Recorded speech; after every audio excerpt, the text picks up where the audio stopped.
یک زن میفهمد که شوهرش زن دیوم گرفته است. خب میرش که شوهرش به میگوید که بیا یا من یا وی انتخاب کن و شوهرش فرزنداش زن اولش انتخاب میکند. جواب زن دیومش میدهد. آیا این این گپه زن کی اول طلب میکنه؟ گناهکار شد به می کاری کردیش؟ کی طلب کرد؟ زنی یکم طلب کرد که یا و من یا وای بود. زنی یکم زن طلب کرد یا یکم زنی فهمید، دوم؟ میفهمد که شوهرش زن گرفته. میفهمد که شوهرش زن گرفتگی سر به شوهر چی نمیکند، تن نمیگرد، نه من نگرفتیم نه من نگرفتیم، تن نمیگرد، دلیل نداری میگد. باید اسمیسوش همش اسکرین شات میکند و زن شوهر به من فقط من دلیل پیشنهاد میکند. بعد میگوید که یا که من یا که وی انتخاب کنید. باید خیلی مردک باید جوابش میتید و زن اول انتخاب میکند فرزنداش قطعی. آیا زن اول اینجا چی گناهکار شد؟ زنی اول دو گناه به خودش گرفت. پیامبر صلی الله علیه و سلم گفتند که برای زنی که به الله و روز قیامت ایمان دارد برای وی حلال نیست که از شوهرش طلاق خودش پرسد. چون که این دو گپ گفته، یا من طلاق میتی یا وی گفت.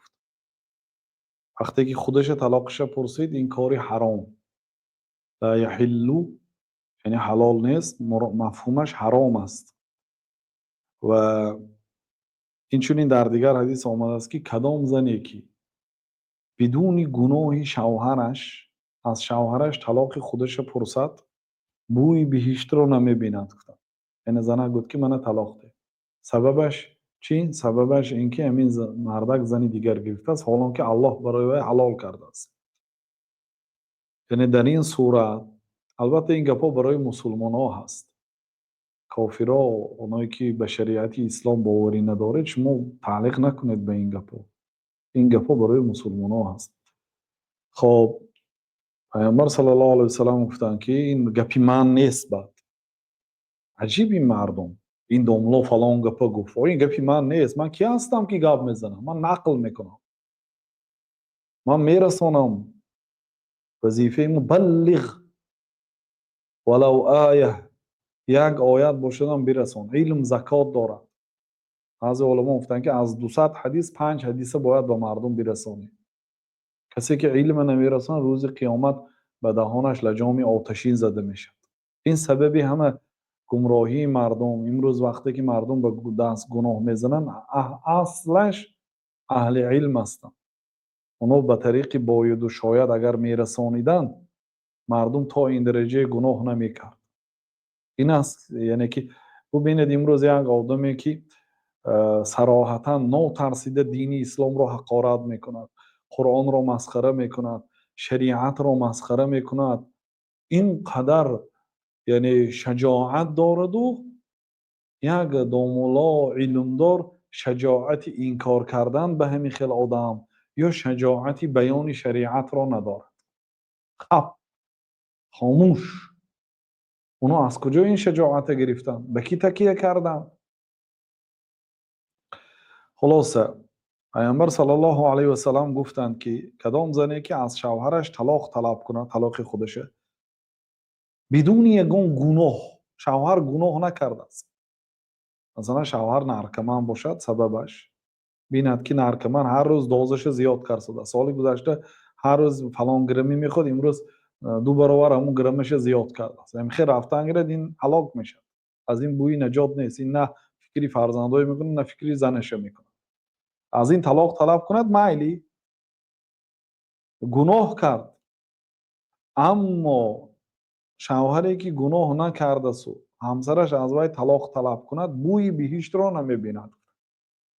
و حالا که بوی بهشت از مسافه کده و کده در بعض روزا 40 سال بعد، در بعض روزا از مسافه 70 سالینه را به مشام میبیند. یعنی بوش نمیبیند. به این نهایت از بهشت دور است. دویم وعید. این یکم وعید وقتی که طلاق خودش طلب کرد این وعید به گرفتار شد. طلاق خواهرش وقتی که پرسید او زن دومی شوهرش خواهرش است. خواهر یعنی خواهر اسلامی. پیامبر صلی الله علیه و سلم میگه الله تعالی گفت که انما المؤمنون اخوه. مؤمن ها به هم دیگر برادر هستند، یعنی مردهاش. زنهاش چی؟ خواهر هستند. مؤمن زنها به همدیگر خواهر هستند. بنابراین پیامبر صلی الله علیه و سلم گفتند که یکی شما طلاق خواهرش رو نپرسد. گفتند ببینید با چی لفظی گفتند. یکی شما طلاق خواهرش رو نپرسد، چون که ویم برای چی؟ تا اینکه خالی کند آن چیزی که در ظرف او هست. یعنی شوهری من از حساب من به وی وقت جدا میکند، از حساب من و فرزندان به وی پول جدا میکند، از حساب من و فرزندان برای وی اهمیت جدا میکند. گفته طلاق خواهرش را نپرسد، چون که هر کس رزق خودش را میخورد. ببینید با چی صیغه گفتم. یکی شما طلاق یکی خواهری خودش را نپرسد، یعنی گناه میگیرد.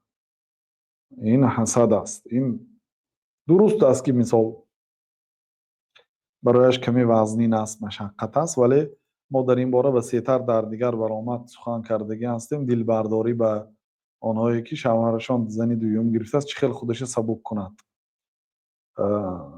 و همون نوارا گوش میکنه. لیکن به هر حال این خیلی گناه نگیدن. برای دو روزه دنیا آخرت خدا نسوزن تو، این چونی حیات یک آدم هم نسوزن تو.